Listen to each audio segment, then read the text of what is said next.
నమస్తే, welcome to 24/7.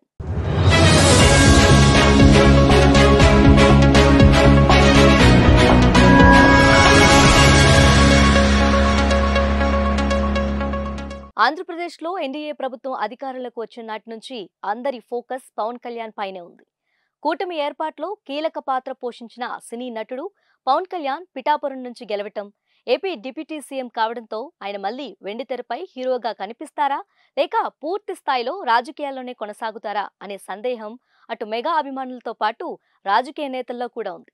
అయితే Pawan Kalyan AP ఎన్నికలకు ముందు చేస్తానని ఒప్పుకున్న సినిమాలు కూడా ప్రస్తుతం షూటింగ్ చివరి దశలో ఉన్నాయి. పిఠాపురం పర్యటనలో పవన్ కళ్యాణ్ తన సినిమాలు చేసే అంశంపై ప్రజలకు, అభిమానులకు క్లారిటీ ఇచ్చారు. ప్రస్తుతం పవన్ కళ్యాణ్ చేస్తున్న సినిమాల్లో ఓజీ, ఉస్తాద్ భగత్ సింగ్, హరిహర వీరమల్లు సినిమాలు దాదాపు షూటింగ్ పూర్తి కావస్తున్నాయి. వీటిని మాత్రమే వీలు చూసుకొని పూర్తి చేస్తానని పవన్ కళ్యాణ్ చెప్పారు. తనకు సినిమాలు చేసే అంత సమయం లేదని, ప్రజలు ఓట్లేసి గెలిపిస్తే తాను ఓజీ అంటే మళ్ళీ క్యాజీ అంటారని తనపై తానే సెటార్ వేసుకున్నారు.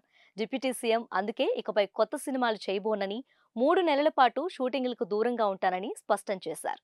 ప్రస్తుతం అగ్రిమెంట్ చేసుకున్న వాటినే పూర్తి చేయడానికి 3 నెలల తర్వాత వీలు కుదిరినప్పుడు 2-3 రోజులు సినిమాలు చేస్తానని, అందుకు నిర్మాతలు క్షమించాలని నిర్మాతలను కోరినట్లుగా పవన్ కళ్యాణ్ తెలిపారు. మనం ఓజీ అంటే ప్రజలు క్యాజీ అంటారని చమత్కరించారు పవన్ కళ్యాణ్. ఈ విషయంలో నిర్మాతలు అడ్జస్ట్ చేసుకోవాలని సూచించారు. పిఠాపురం వారహి వాహనంలో వెళ్లిన పవన్ కళ్యాణ్ కు అక్కడ స్థానికులు ఘనస్వాగతం పలికారు. జనసేన అధ్యక్షుడు, ఏపీ డిప్యూటీ సీఎం ఈ టూర్లో మెగా అభిమానులకు ఒకంత నిరాశపరిచే ప్రకటన చేయటం అందరినీ ఆశ్చర్యానికి గురిచేస్తోంది. ఎన్నికల ముందు రాష్ట్ర ప్రజలకు, పిఠాపురం ఓటర్లకు ఇచ్చిన వాగ్దానాలు నెరవేర్చకుండా సినిమాలు చేసుకుంటే బాగోదని తనదైన శైలిలో చెప్పారు పవన్ కళ్యాణ్. ఎలాగూ మాటిచ్చాం కాబట్టి ముందు ఒప్పుకున్న సినిమాలు చేయాలన్నారు. కనీసం గుంతలైనా పూడ్చకుండా సినిమాల కోసం వెళితే ప్రజలు నన్ను తిట్టుకుంటారని తెలిపారు. తాను సినిమాలు చేయడానికి వెళ్తే కనీసం కొత్త రోడ్లు వేయకున్నా గుంతలు కూడా పూడ్చలేదని ప్రజలు తిడతారన్నారు. గెలిపించిన ప్రజలు తిట్టకుండా చూసుకోవాలి కదా అన్నారు. నేను ఓజీ ఓజీ అని వెళితే ప్రజలు తనను క్యాజీ అని సమస్యలు ప్రశ్నిస్తారని సరదాగా వ్యాఖ్యానించారు.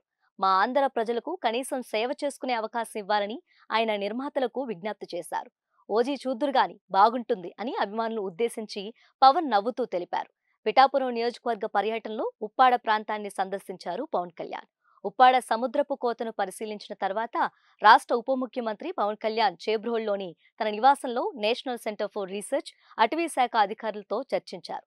సముద్రపు కోత ప్రభావాన్ని కట్టడి చేసేందుకు ప్రణాళికలను వివరించారు. తనను గెలిపించి దేశమంతా పిఠాపురం వైపు చూసేలా చేసిన నియోజకవర్గ ప్రజలకు ఇచ్చిన అన్ని హామీలు అమలు చేస్తానని, ఇచ్చిన మాట నిలబెట్టుకుంటానని చెప్పారు పవన్ కళ్యాణ్.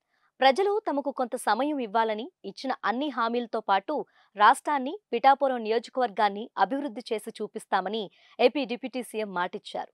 పవన్ కళ్యాణ్ ను చూసేందుకు అడుగడుగునా ప్రజలు స్వాగతం పలికారు. ఆప్యాయంగా అభివాదాలు చేశారు.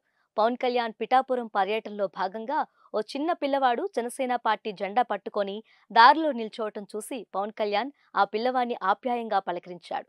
చిన్నోడితో కలిసి ఫోటో దిగాడు. అయితే మాటలకే కాదు, ఇచ్చిన వాగ్దానాలన్నీ అమలు చేసేందుకు పవన్ కళ్యాణ్ పూర్తి స్థాయి రాజకీయాలపైనే ఫోకస్ పెట్టినట్లు పిఠాపురం పర్యటనతో అర్థమైంది.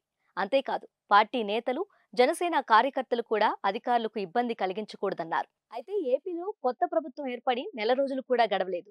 ఇచ్చిన వాగ్దానాల్లో పెన్షన్, ఉచిత ఇసుక వంటి హామీలు అమలు చేస్తోంది.